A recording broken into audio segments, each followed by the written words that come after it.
All right. Welcome to Let Freedom Ring. My guest making his second appearance on the show, Al. Al, now say your last name one more time because every time I feel like I mess it up. It's Gatzoulis. Gatzoulis.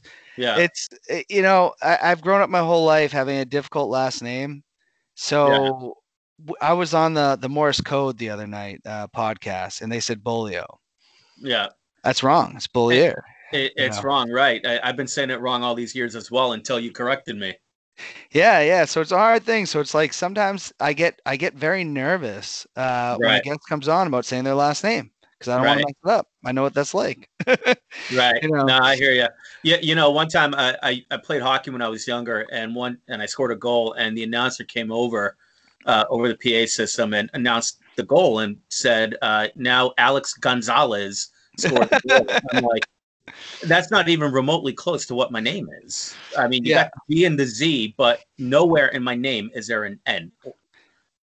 So they went with the most like they were like, what names used a lot? Like you got Juan Gonzalez and all other types of Right, players. Oh, let's go Gonzalez. right, exactly. Too funny. Yeah, last names are tough. First names and sometimes first names can be tough too. So you Right. never know. No, for Uh, sure. But Al, no, good to have you on. I know we did a little shuffling today. A lot of people were expecting you in the studio. We couldn't quite make that happen today, and Yeah, that's my okay. apologies for that. No, not a problem, not a problem. But what's going on with you? How have you been since your last appearance? It's been a few months. Yeah, I've been doing pretty well so far. I don't know if my girlfriend Katie was living with me at the time, but we are living together now, and that's going pretty well. We haven't destroyed each other yet, so that's always a good thing. And aside from that, it's just basically I've been working. I'm studying to take my real estate exam, so I've been busy on that front, and then just kind of managing the two rental properties that my parents own. So plenty to keep me busy overall for the past few months. Awesome, awesome. Well, Yeah. glad that you're safe, you're healthy, and that's all Yes. we can Thank you. ask for. Likewise. Likewise. uh, with that being said, I was talking about being healthy. Right. COVID apparently is exploding again. It We're is. seeing Yeah. record numbers. We're seeing record testing too. I want people to be clear on that. I mean, Right. there are people that can't get tested right now because they don't have the time to do it, or the lines are too long. So Right.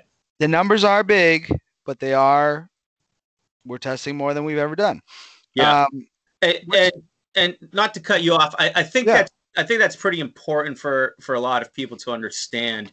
And because I've had this conversation with Katie, I've had this conversation with my parents and even other people from work, is that we are seeing, in part anyway, it's not the sole reason, but yeah. in part, I think we are seeing these numbers because there's just a lot more testing going on, and the restrictions, for lack of a better term, on who can test and when are certainly eased. So it's if you have the sniffles, now you're getting tested.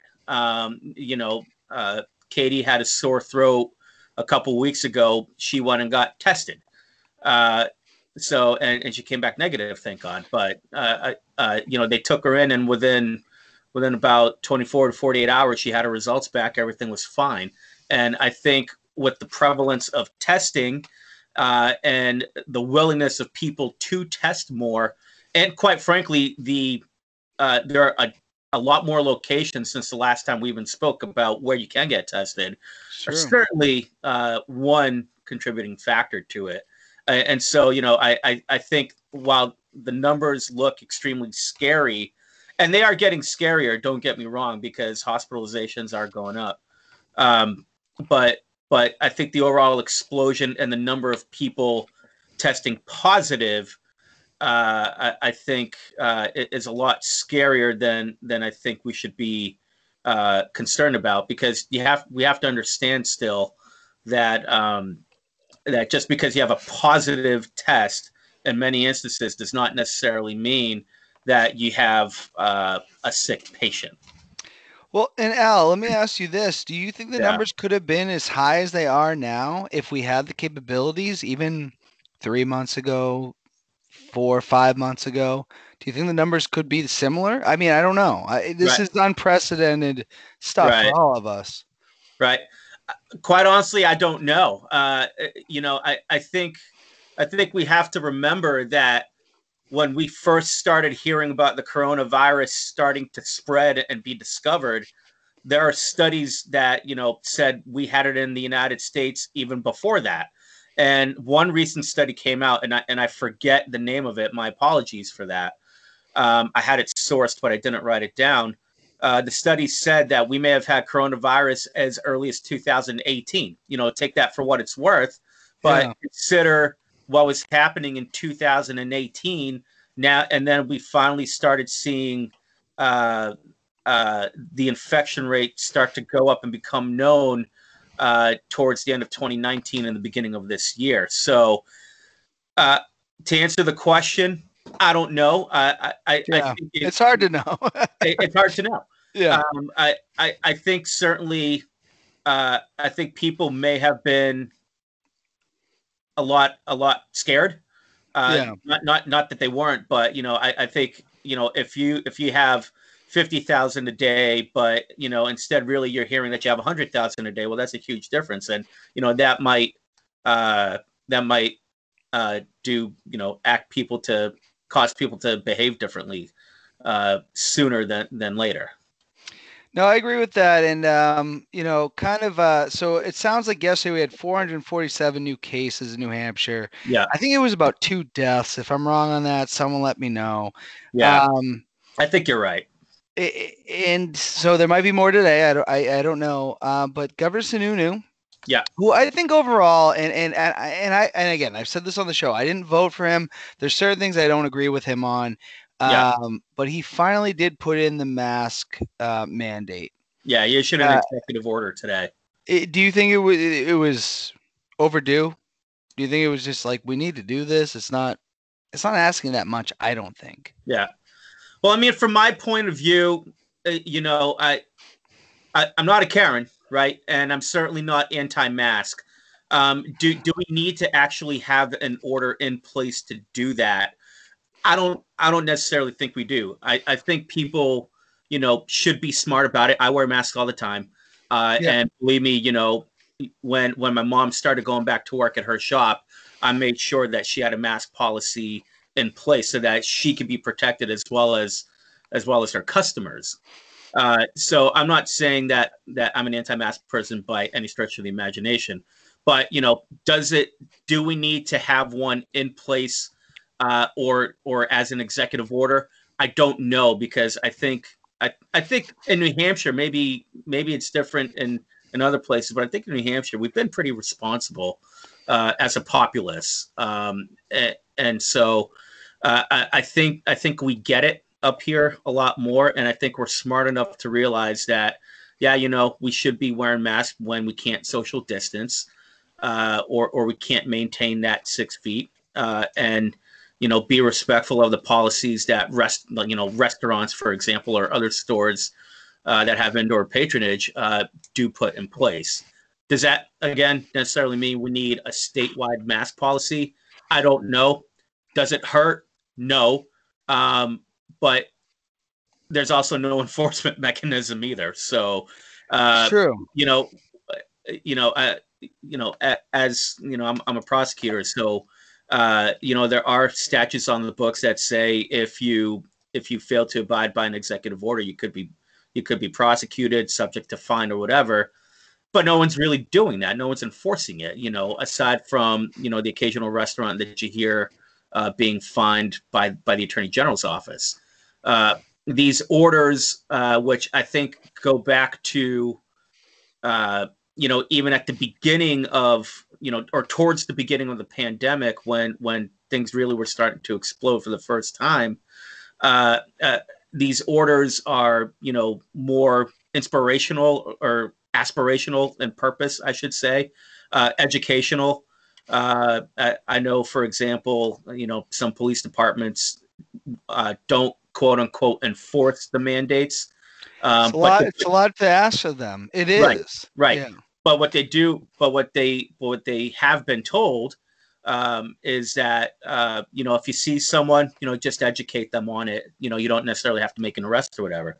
But then that gets to, okay, now you're asking police departments to intrude on people's space and freedom of movement to educate them about wearing a mask. So is that the best use of their resources as well? So again, that goes a long way towards saying it doesn't hurt.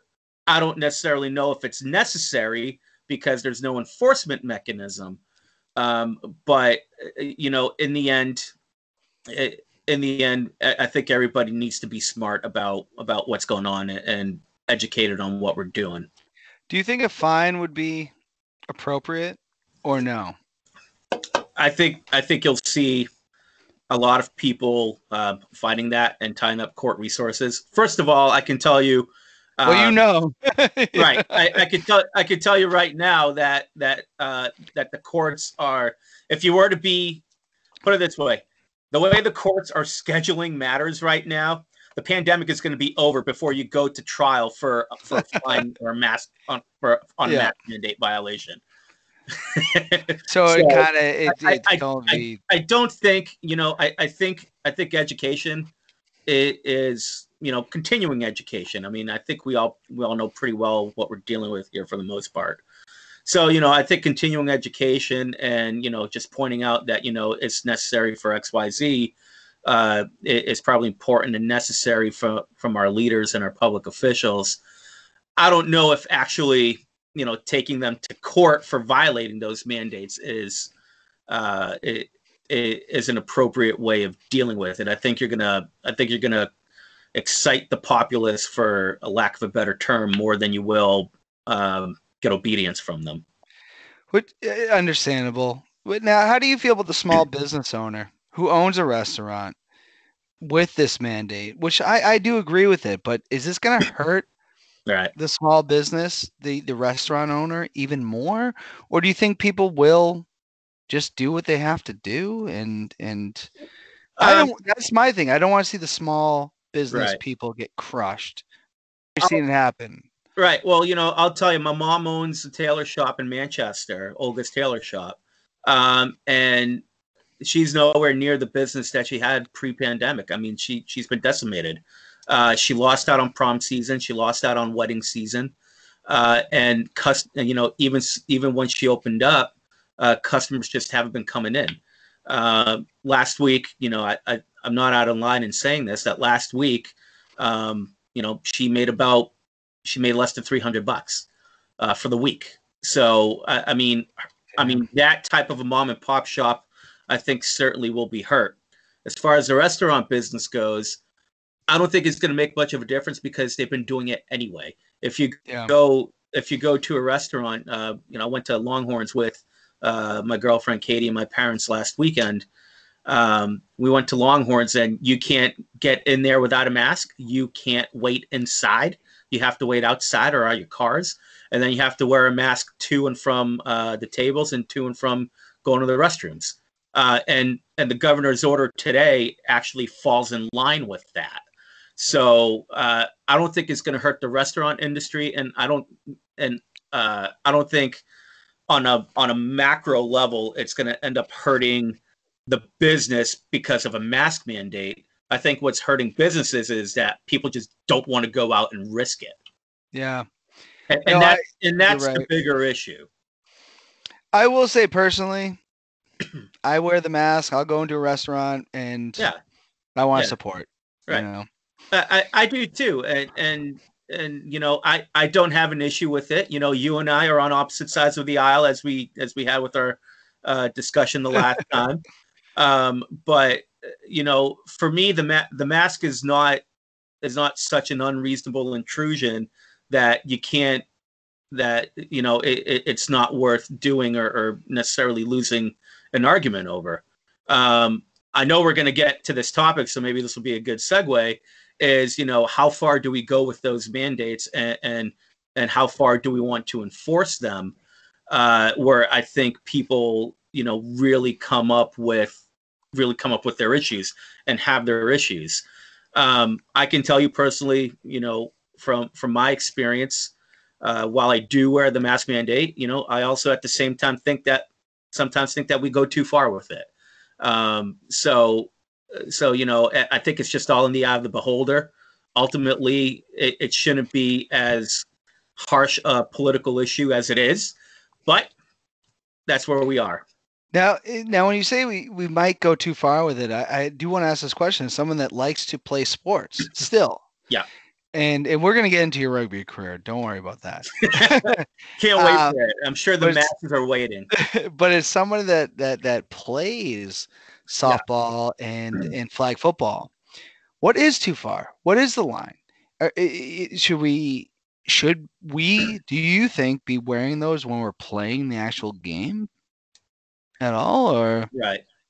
It's been interesting. Some sports have tried it. It did not work well. I forget it was either a Pop Warner football league or like some type of youth football league that tried it. Didn't work well because the players ultimately could not end up breathing. So I think I know that what some of the orders that have been issued, and I'll just stay here in New Hampshire, is when teams could finally go back to playing sports and gathering for training and practices, what the orders had were, okay, if you're standing around getting instruction, you need to put your mask back on.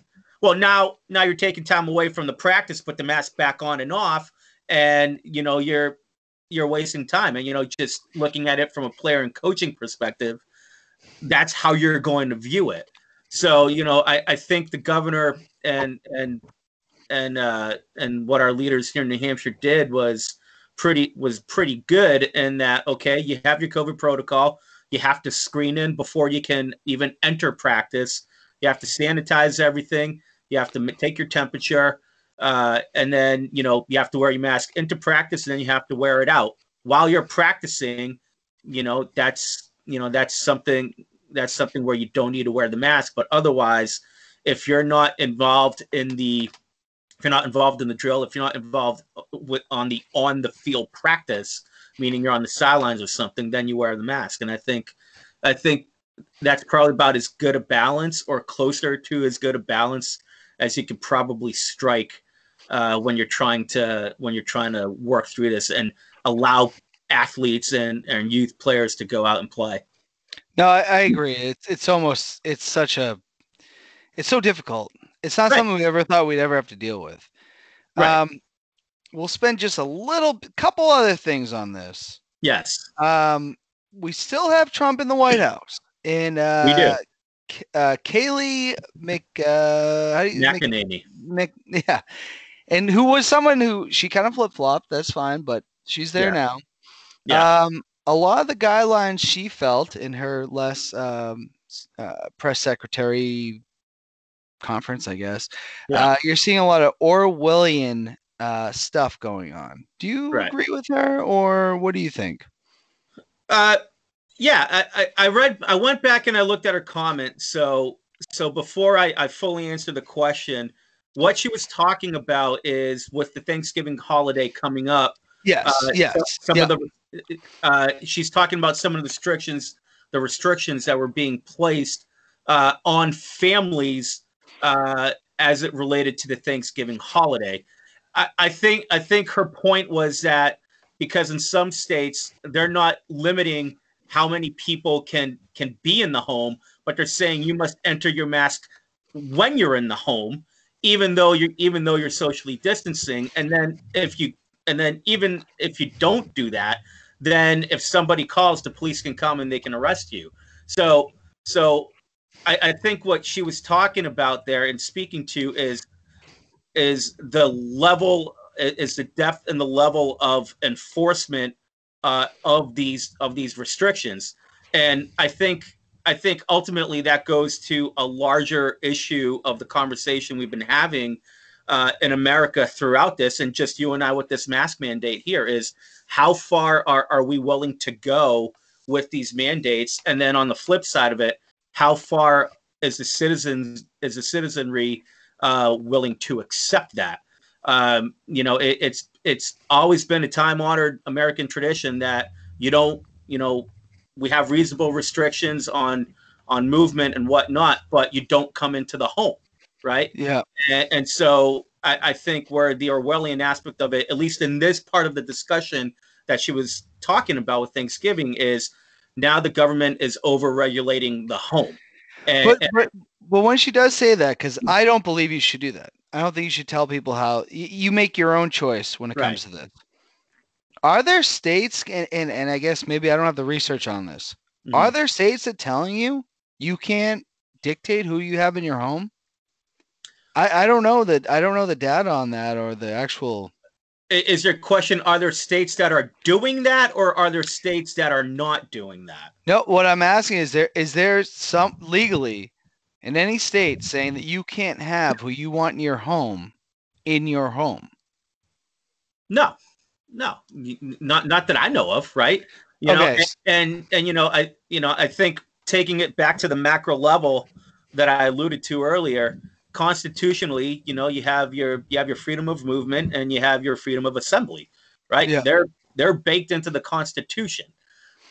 So I think the guidelines are put out there, but they're guidelines, Yeah. and I think people should be aware of them and respect them and try to do the best that they can. Where in my household, with Katie, my parents, Katie's parents live in Connecticut. They're not going to come up, even though we had originally planned on it. We thought it'd just be better to stay away from that and not risk it. Um, but I think to answer your question, no, like there's no limit to the number of people you can have in your home. Obviously, you have building and fire codes, but those are Yeah. important, right? But to the issue of can you limit the number of family members you have in your home to celebrate a holiday? No. And I'd be willing to bet that if it went up to the Supreme Court, and whatever constitution it had, whether it's the current one or the previous one, I think there would be far more support for our position of Yeah.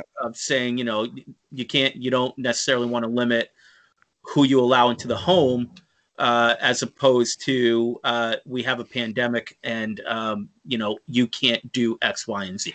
So I think we both, as much as I'm not a big fan of hers, we Yeah, also kind of agree that their guidelines, we're not saying you have to do this. For something right, to be like Orwellian or the way she put it, it would have to be like, no, Al, you have to right, do this.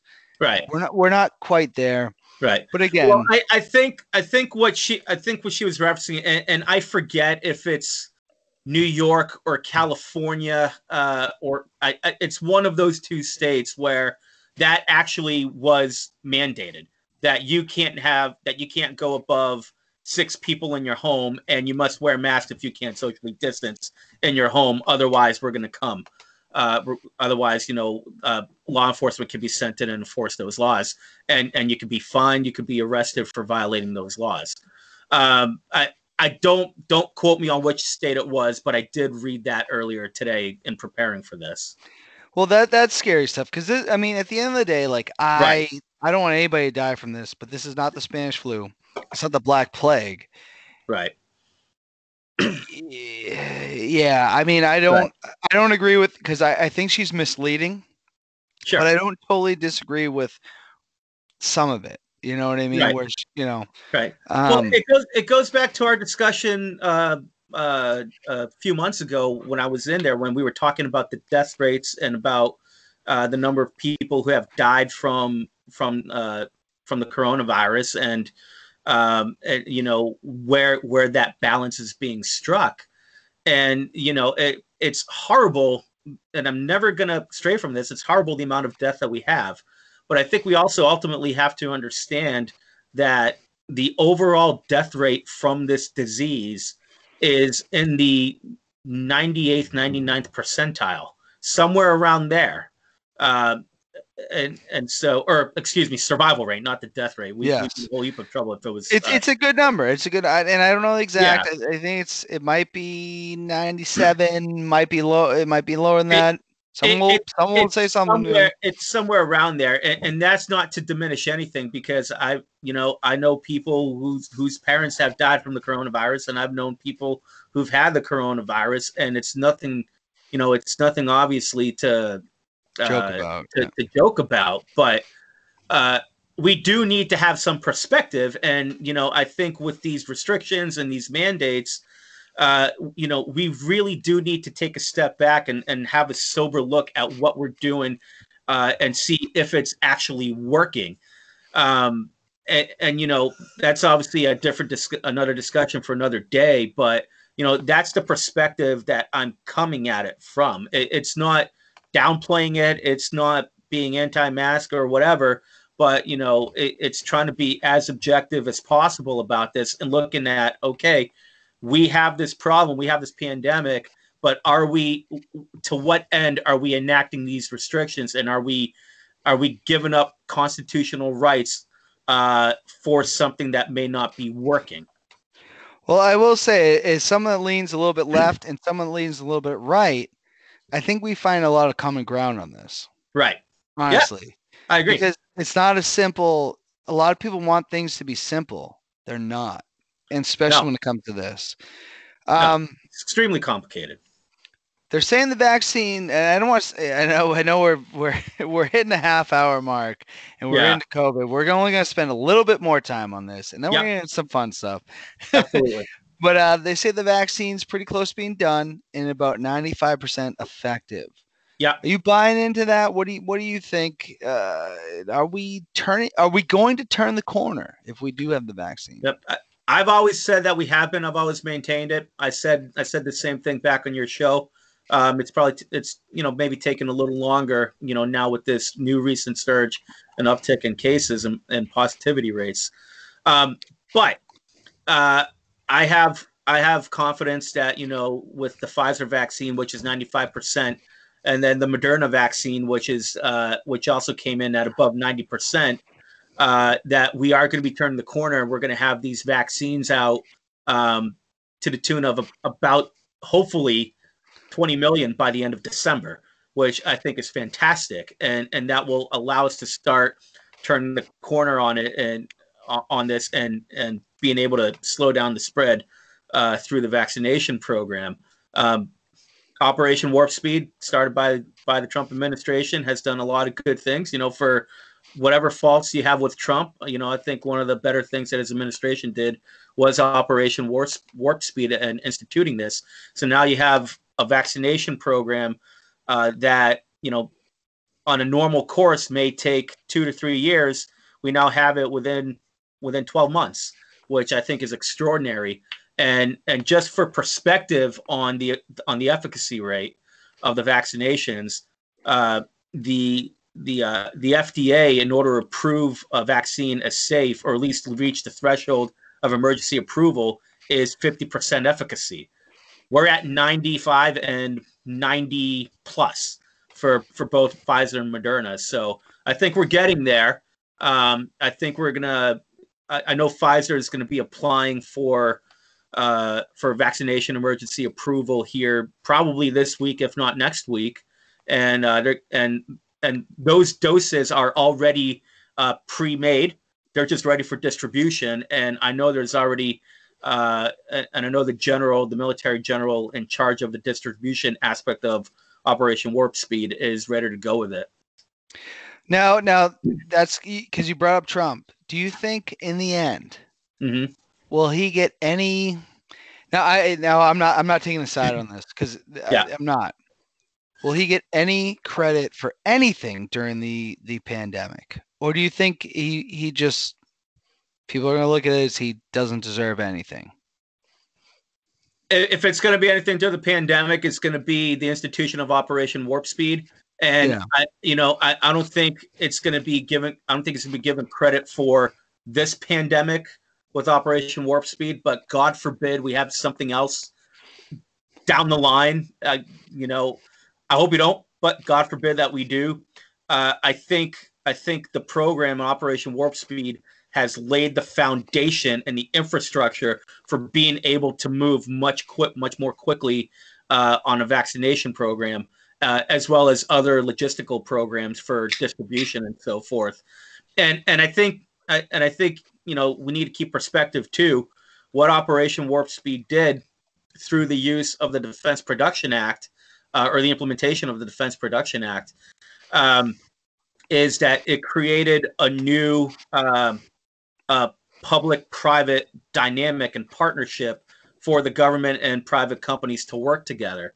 And I think that's going to be more of a lasting legacy than anything in the near term. Okay, fair enough. And last question, and we're going to move on from politics. We're going to move on from the coronavirus because we're all exhausted on it. I know. Will Trump admit defeat after the election, and will he leave? He'll leave. He won't admit defeat. Yeah, I really agree with you there.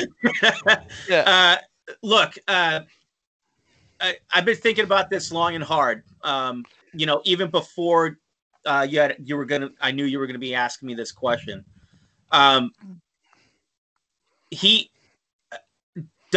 Do people have a problem with him not conceding? Yes, of course.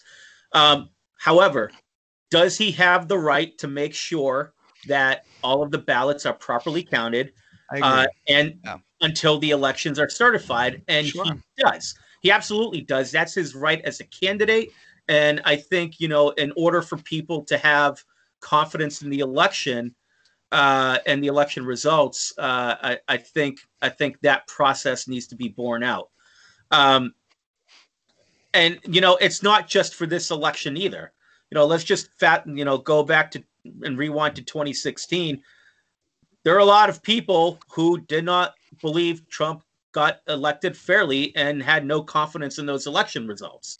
So it's up to every incumbent administration to make sure that the elections are run properly and that the results are properly tallied and that all election procedures and laws are followed and that all the ballots and the votes cast are legal.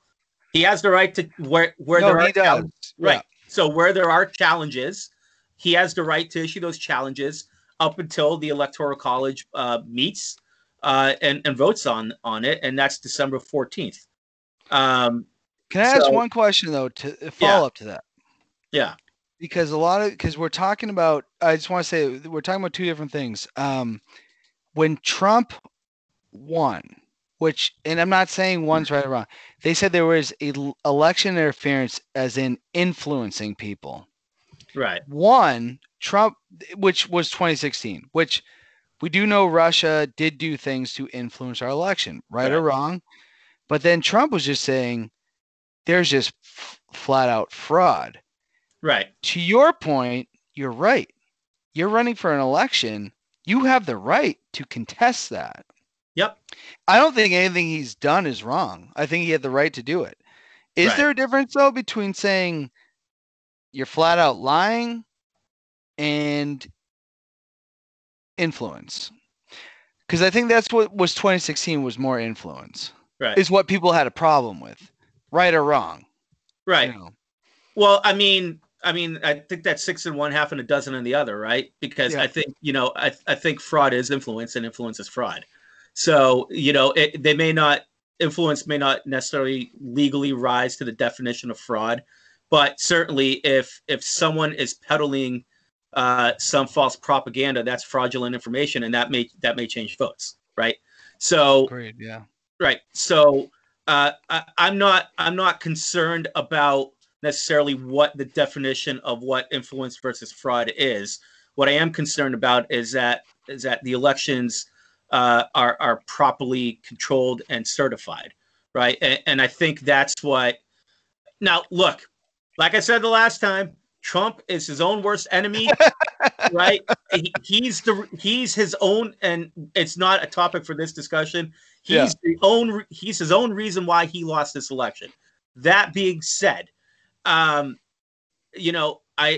think in fairness, if you're going to claim fraud, you need to show the evidence, right? Yeah. And what he put the cart before the horse in this. He said that the election was rigged and it was fraudulent before there was any evidence. So people are now just saying, well, he's a sore loser.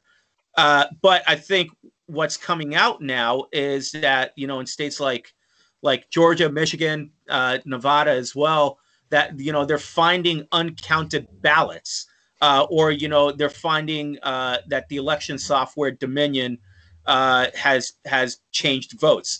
I'm not saying it's fraudulent. I'm not saying that there were any nefarious means, but there are inconsistencies there that I think if you want to have confidence in an election, you need to iron out before the election is certified.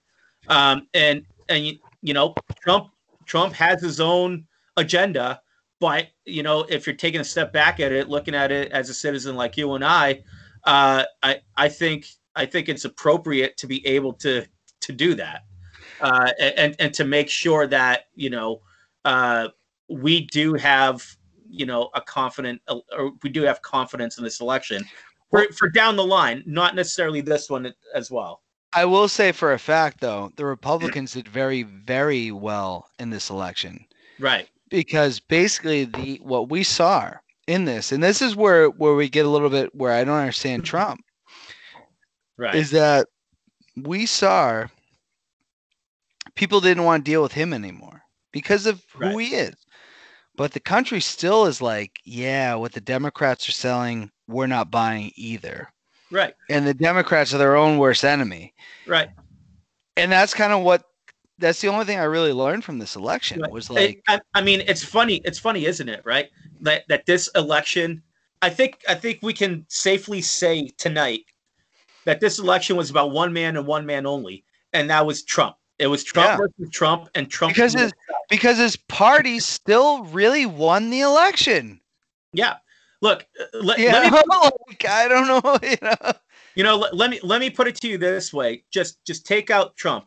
You have a Republican candidate X, right?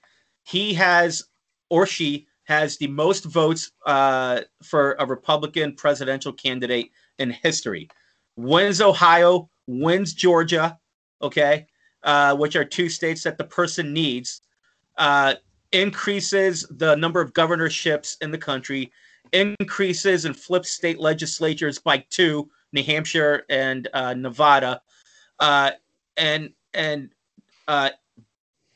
closes the gap of the House majority, and looks like potentially not just withstands but keeps the majority in the Senate. You'd be like, this person's gonna win in a landslide.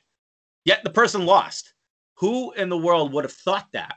So what happened is it was ticket splitting. People split the tickets, and we are where we are now with the President Biden likely having a split government. Trump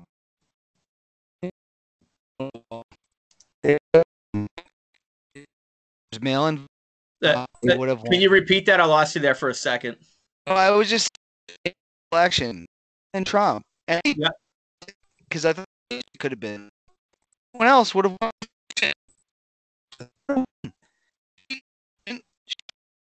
Yeah, Dan, I'm losing you. All right, hold on. We're gonna take a little here. Al, can you hear? I got you, but you're breaking up. Great. All right. Hold on. Yeah. Can you hear me now? Yep, I got you.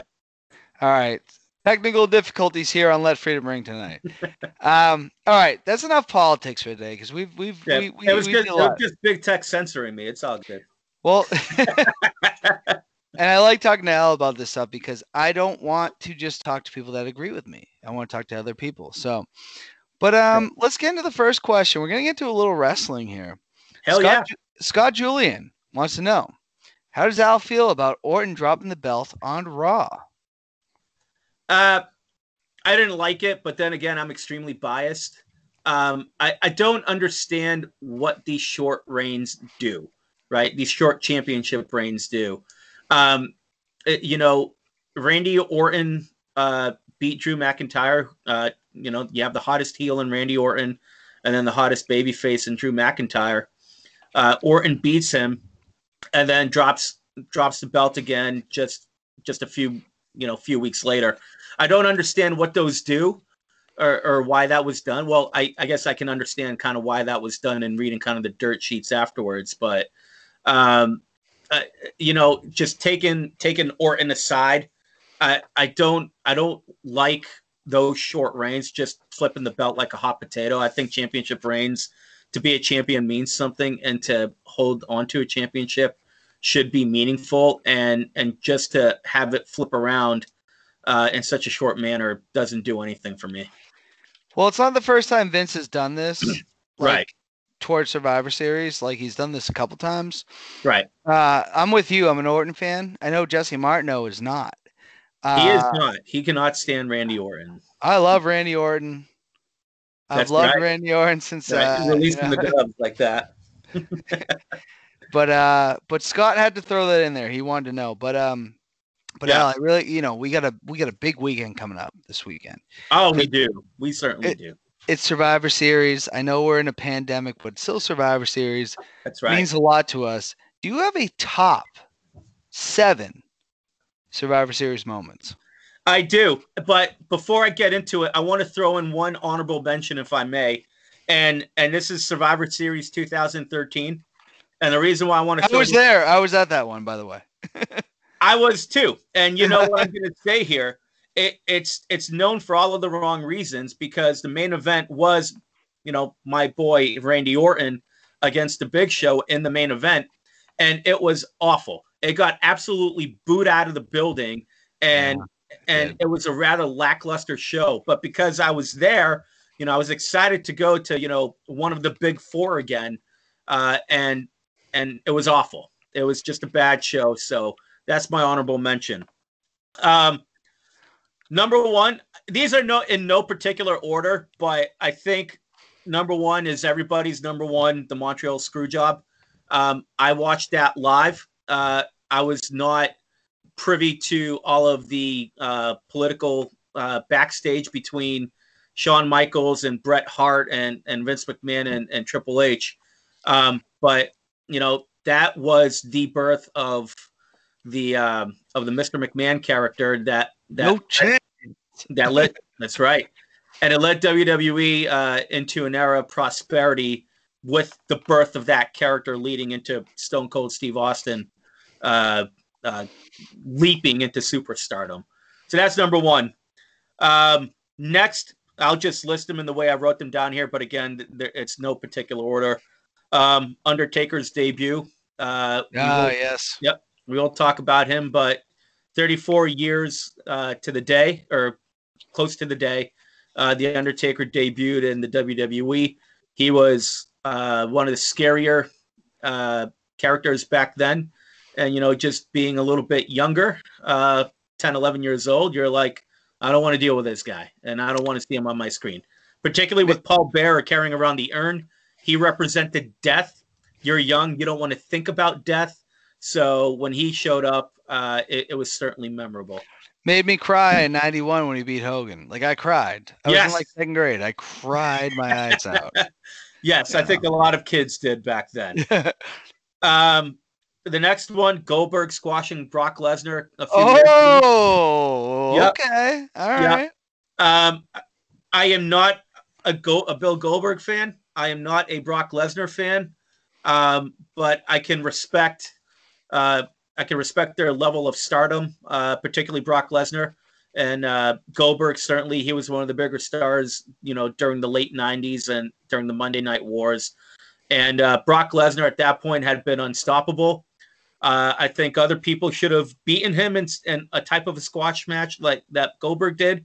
Nonetheless, they let Goldberg do it, and everybody was surprised and stunned by it. So, can I just say one thing? Like, as fans, we had no idea how they were going to do it. We were like, how? What are they like? How is Goldberg going to wrestle? Like, he hasn't. And then when they did that way, I went, okay, that was it. Yeah. I mean, it was clever in the way that they did it because they played off of Lesnar's diverticulitis. So Goldberg speared him in the stomach, and then he just jacked him up, and that was it. See, I never thought about that. I never thought about Brock's illnesses before. That's a good point. Right. Um, number 4, probably one of my favorite ones, Sting's debut in WWE. Yeah, that was unbelievable. That was 2014. The story was ridiculous. I mean, you had Eric Rowan being a babyface with Dolph Ziggler and John Cena. And Dolph Ziggler was one of the last remaining baby faces in the match against, I think it was close to a full heel squad. And then Sting debuts. And all was glory. Like, it was unbelievable. It was amazing. I was watching it with friends, and we completely marked out. We were losing it. I jumped out of my seat. I remember that. Right. Next, the Shield debut. Yeah. I remember that. The Shield's debut, 2012. It was Survivor Series, and they took out The Undertaker and destroyed everybody. And Ryback, I think, was the big guy they took out. I think so. I think you're right. Yeah. I think you're right. So, you had no idea who these guys were. But our friend Fender, we'll give a shout out to Fender, immediately identified who they were and said that he had read they were going to be in a faction. And so there we go. And we all know the history of those guys in the 7 years following their debut. Yeah, they've done okay for themselves. They've done all right, for sure. Yeah. By the way, former Dean Ambrose, John Moxley, is going to have a baby now with Renee. Yeah, very exciting. Congratulations to them. Now, these next two, I barely remember, but I think they're significant enough where I wanted to put them on. The first one is Shawn Michaels winning the title at the Elimination Chamber, 2002. I love that. Actually, yep. I'm glad you brought that up. Yep. Shawn Michaels is my all-time favorite wrestler. Me too. And he had just come back from the back surgery. We never thought he was coming back. We never thought he was coming back. Never thought that would happen again. And he comes back, and at the time, the Elimination Chamber. I don't remember if that was the first Elimination Chamber, or either way, it was still novel back then. And he won it. It might have been the first. It might have been the first, because Eric Bischoff wanted credit. And Survivor Series would be, because then they use it at SummerSlam the next year. It was the first. Has to be. And so, and in such a brutal match back then, it's a bit more sanitized now. But back then, they went all out with it. And Michaels took some pretty big spots on his back, and he won the championship. That was his second championship run. So that was memorable. And then the last one, and I don't know if you're going to remember this one, but I remember watching this, and it was amazing, even though I didn't know what the heck was going on. Bob Backlund beating Bret Hart when Helen Hart. Come on. No, yeah, I do remember that. And Owen begged. Owen begged. Yep. Yeah. That was if it wasn't as the feud was reaching its boiling point, it was getting there, or at least starting to percolate. And that was the beginning of Owen's heel turn against Bret. And it was just such a shocker that Bret would lose to Bob Backlund, who came back out of nowhere seemingly and played like a crazed character, and unexpectedly won. Of course, he dropped it the next night to Diesel in Madison Square Garden, but still, the impact of that moment is still pretty famous and talked about.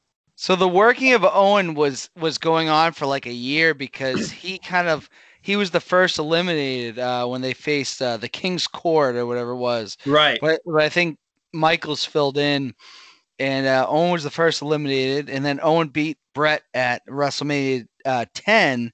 Yeah. And then that happened where Owen was like, Helen, please. Right. And I was just like, oh my God, Bret's leg's gonna, or he had the cross-faced chicken wing. I'm sorry. Right, the cross-faced chicken wing. He's gonna rip his shoulder out. That's a fantastic moment, and I think that's a moment that a lot of people skip over when they talk about Survivor Series, because if you watch the raw emotions, I really believe that Owen Hart thought that his brother was going to die. Right. And then when he was, in fact, the heel, the bad guy. He was diabolical. That was fantastic. No, that's a good 7. Yeah. Any takes on the Montreal Screwjob at all? Who do you think's at fault for that? Um, both guys. I think Vince should have honored Brett's request to not drop the belt in Montreal. I think he could have done it the next night on Raw. And it's purely sanitized. We could spend a whole episode on this. Yes. But I also do think that Brett contributed to it by his stubbornness of not wanting to do the job initially to Michaels and then arguing with Vince every step of the way about how, when, and where it should be done, to the point where everything was now percolating, and a call had to be made.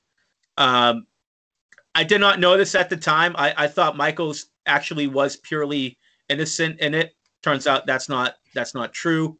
So Michaels also has a hand in that as well. But if you're telling me about who are the players that have the most at fault, Vince and Brett, and both I think were equally at fault. They just egos gone wild that didn't want to work. So I can see that. So then Michaels and Triple H are just kind of outliers to it. Yeah, I don't want to. In a sense, I mean, don't forget, now going back and looking at the stories that Triple H, you have the famous line, Triple H, if he won't do business, then we do business for him. Yeah. Which is why they decided to go about it with, which is in Montreal. But the wild thing about Triple H was that he was a young guy in the business. Yep. But at that time, he was finally back in Vince's good graces, and he was working behind the scenes, learning with the company and starting to sit in on meetings. So he was already formulating, for lack of a better term, the executive side or his executive side when the Montreal Screwjob had started. And it's important people know that's before he met or dated Stephanie McMahon. Yes, that's at least 2 or 3 years before. Now look at him. He is basically the developmental. He runs NXT. Yep. He's from Nashua, New Hampshire. It's unbelievable. Yep. Great.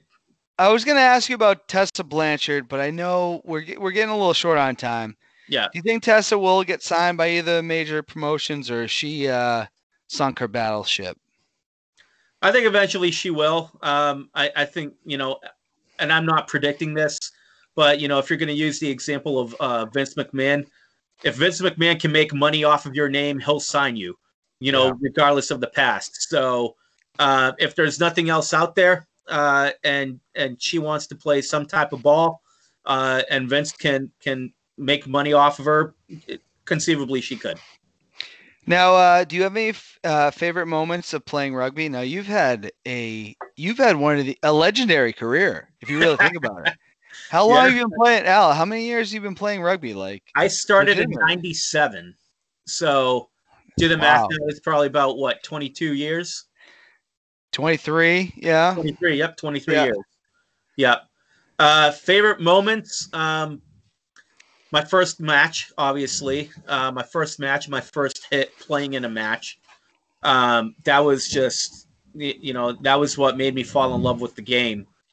Because we have been practicing, but it was just amongst ourselves. But when we got together and we played Portland over at Highland Goffs Falls in Manchester, they came down to us. We stomped all over them, and it was just a tremendous feeling. And it was a game that I knew that I really wanted to, continue to play as I, went through high school and college and I grew up. And I'm still doing it, obviously. Another moment was that first year we won our championship, even though we were a new team. We won the Division II high school championships down in New England, down in Amherst, Massachusetts. So that was a great moment. We beat Boston College High School, which at the time was a pretty good program. And we weren't expected to win. We weren't expected to get to the finals. But when we did, we weren't expected to win. But we ended up beating them, I think, 18-0 and took home the championship. Another one of my favorite moments, I guess, is there are plenty of them in college, but I'll just stick with my career at Amoskeag for right now.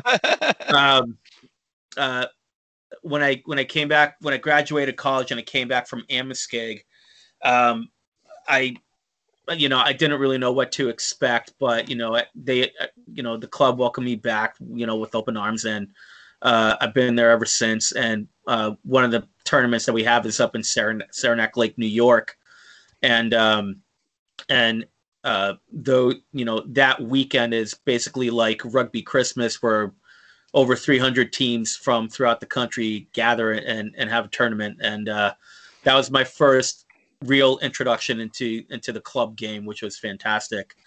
And then I won't go. I have many more moments, but I'd be remiss if I didn't name two other moments. One was my friend of mine, Kyle Warren, died in Afghanistan. It was an IED attack. We had a memorial match for him, and we tried keeping that up for the better part of the last decade. But that first match was really emotional, very raw emotions, because it was we held it only a few months after he passed away. Raised money for Wounded Warrior Project. His wife was there. His mother was there, and we played a team. The Fort Drum Barracks Rangers was a rugby team at the base where he played. So that's never, that's always going to stick with me. And then the last one, we won the championship last year. How could I not have that as one of my top moments? Yeah, no, you've had quite, I mean, like that, any sport, it's crazy. 23-year career. Yeah. Now, what we all want to know, Corona, Yeah. obviously rugby is a contact sport. Will you be able to retire the way that you want to end the game? Yeah, I think so. My girlfriend Katie is sitting off in the over here. She's looking at me. He's like, "Yeah, you're going to retire whenever you want to." Yeah, I think so. I have my plan for how and when I want to retire. I'm not going to divulge that right now. I am getting there, but I think once we get back to playing, everybody will pretty much know when my time has come and when I'm going to be done. No, understandable. And you should be applauded because I got to say, I only played rugby for a short period of time, but what you've done to say you played that long, that's impressive. Yeah. Thank you. And Chris Ryan might be chasing you, but you got him beat right now. We'll get there. I'm confident of it. No, but you guys are awesome, and so no, very much appreciate it. It's awesome what you've done. Absolutely, thank you. One sports question I want to ask. Sure. Should Bonds and Pete Rose be in the Hall of Fame? Okay, so I'm going to bifurcate this answer. Pete Rose, no. Barry Bonds, yes. I have come around in my evolution and thinking of guys that played through the steroid era, and yes, there were performance enhancing drugs, but they were still entertaining as hell to watch play. They were still the best at what they did, and I think that they should be in the Hall of Fame. Regardless of the steroids, because they were still just that talented. Pete Rose, no. I'm still maintaining that line because I can understand people's arguments, but what he did still was bet against his own teams and then used players used his own players to ensure that the outcomes that he bet on came to fruition. So it wasn't just the betting, but it was the imperiling of some careers and jeopardizing those careers that I think takes him a step above. And some people don't want to believe that because I said the steroids thing is one thing, but being a manager of a team and dictating what that team puts on the field, right? That's bad. And I want Pete Rose. Yeah, it's bad. Pete Rose hangs in my room, I got his jersey, but what he did was wrong, and if they don't want to put him in, then they don't have to. Right, exactly. Exactly. No, good answer. It's going to take us to blank versus blank. We got some good ones for you. Sure thing. Now, first one. We've been talking wrestling. Now, both these wrestlers have passed on. One different from the other. But if one thing never happened, who do you got? Eddie Guerrero or Chris Benoit? Guerrero. Eddie Guerrero. I loved Eddie Guerrero. He was entertaining. He was charismatic. He could wrestle. You always wanted to see him. Benoit was the solid number 2 guy in any faction that you would want. He's certainly someone that you could want to see, but he just didn't have that it factor, the charisma that Guerrero did. I mean, how many lines do people still recite from Chris Benoit, and how many people still quote "lie, cheat, and steal"? It's true. Very true. Eddie was one of a kind. I love them both. I didn't I did like how too, it went down. I didn't like how it went down with Benoit. Obviously, I don't think of anybody course. does. But Right. I mean, I will always love Eddie Guerrero, one of my favorites of all time. Yep. Always feel weird about Benoit, but Yeah. in those moments, I'll remember them for what they were. No, absolutely. Tom Brady or Drew Brees? Drew Brees cleaned his clock, but now has broken ribs. Yeah. I'm still taking Brady. Whether, Brady has proven that he can still play at this age. He's still the greatest of all time he's always going to be the greatest of all time. We all know that. But even though he has more help this year, he's still proven that he can play. He's more durable, and I still want Brady in crunch time over Breeze. Fair enough. Fair enough. Goodfellas or Godfather? Goodfellas. Really? Okay. Yep. Yeah. Goodfellas. See, I'll tell you why. You know I'll what? tell I you will. why. I would take that too. Yeah. Go ahead. I'll tell you why, because Goodfellas had more of my favorite actors growing up. De Niro, Ray Liotta, Pesci, like all those guys. Godfather, I didn't really come to the party until later on and well after I was enamored with Goodfellas. You know what? I agree, because when people really ask me what my favorite movie is, I either say it's A Wonderful Life or Goodfellas. Yeah. So I agree. Yeah. All right, now 2 people going into the White House. Who would you rather deal with? Joe Biden or Kamala Harris? Biden. It's not even close. It's not even close. Katie's over here laughing right now. Listen, Biden. Biden is Biden. We all know who he is. I'm not saying that he's not a flawed character or that he hasn't probably done some nefarious things over the life of his career. He's a politician. He's been a politician for 47 something years. But I think he's genuine, or more genuine, I should say. I think he truly does care about people and is empathetic. And this is going to be harsh to say, and I don't know if you like her or not, and I might piss off some of your watchers, but I don't think they go both sides. Right. They go both sides. I don't think Kamala Harris is a genuine politician that you want to deal with. I don't think that. I think she's been more of a political opportunist than has Joe Biden. I think she's more personally ambitious than Joe Biden has, and that's not to say Biden hasn't been, because we all know his history and his track record and the number of times that he's run for president. But I think with Harris, there's just a factor there where you always feel like that she's scheming something else, or that there's something else going on. There's another motivation. And I've been consistent with this the entire time. And, I don't want to delve too deep in this.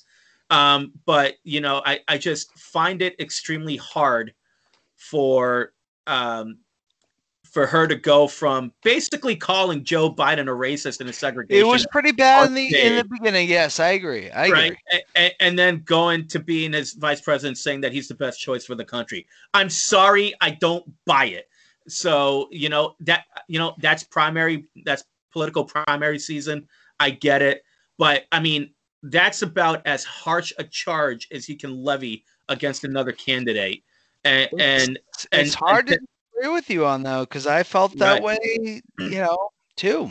right. So I just I think Biden is someone that you can agree to disagree with, but still get stuff done.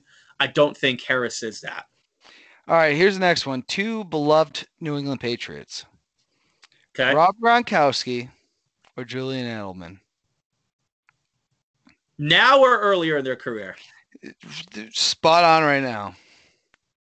Well, I'm taking Julian because he's still here and he hasn't quit on the team. Yeah. No, I agree. If you're telling me Gronk of 2013, 2014, I'm taking him all day, every day, and twice on Sunday. But as of right now, let's just be honest about it.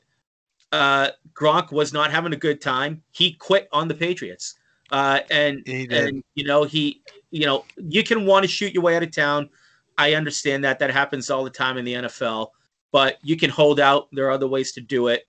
But to retire, say that you don't want to play anymore, you've lost the love for the game, and then as soon as Tom Brady goes to Tampa, you're there within a week. I'm sorry, it just goes to show in hindsight what the true motivations were, and it wasn't. And I'm not saying he wasn't hurt, because he was. We all know his injuries that were documented, and we all know that he wasn't the same Gronk towards the end of his Patriots career as he was at the beginning. But that said, he didn't stick it out. Brady, for what we want to say, how much of a pill he may have been towards the end, he stuck it out. He honored his contract. He did the best that he could to help the team win. Gronk And that's didn't. when he left. Yeah, I agree. I Right. agree. I mean, that was it. Yeah, I'll give you an easy one. One more easy one. Orton or Randy Orton or Roman Reigns? Well, I'm biased. I mean, Randy Orton. Look, Reigns is. Now, if you're telling me Roman Reigns of right now, where he's a heel and doing the best work of his career, I mean, sure, there's an argument to be made for Reigns. But if you're looking at the overall body of the career that they've had, Randy Orton, they're both outstanding pedigrees. They're both going to win their championships. Randy Orton, I think, whether people want to agree with me or not, I think is still probably one of the best of all time. He's not the best, and I don't know if I would necessarily put him in the top 5 wrestlers. I put him in the top 10. Top 10, absolutely. I would put him in the top 10. Yep, absolutely. And there's a lot to be said for Ric Flair coming out and saying, if anyone's going to beat my record, I want it to be Randy Orton. I mean, that's about as high a rub as you can get in that sport. So I'll take Randy. Overall body of work. Final question. Hardest. All right. Blank versus blank. We got Fender or Big Mike? Ooh, that's a good one. I'm going to take Fender because Mike does not like my political dispositions. So he comes on. Yeah, I got to give a nod to Fender. I didn't even give him a wink the last time, but I'll take Fender for right now, just because I know Mike is going to watch this and it's going to drive him up the wall. Well, at some point, we want to make Fender Championship Wrestling. I know Jesse wants to do that as a big thing. Oh, of course. Fender should be the mascot of that. But Al, I really appreciate you coming on. I'm very happy that you could be flexible. I know we're in tough times. We're in difficult times. But yeah, no, it's been good, and thank you for having you. I appreciate it, man. Thanks for inviting me on again. I'm always happy to do it. It's fun. It's a good time. Sorry I couldn't be in person tonight, but if there is a next time, hopefully there will be. It'll be in person. Oh, we'll have you on again. There's no doubt about it. So, Sweet. until next time, everybody, let freedom ring.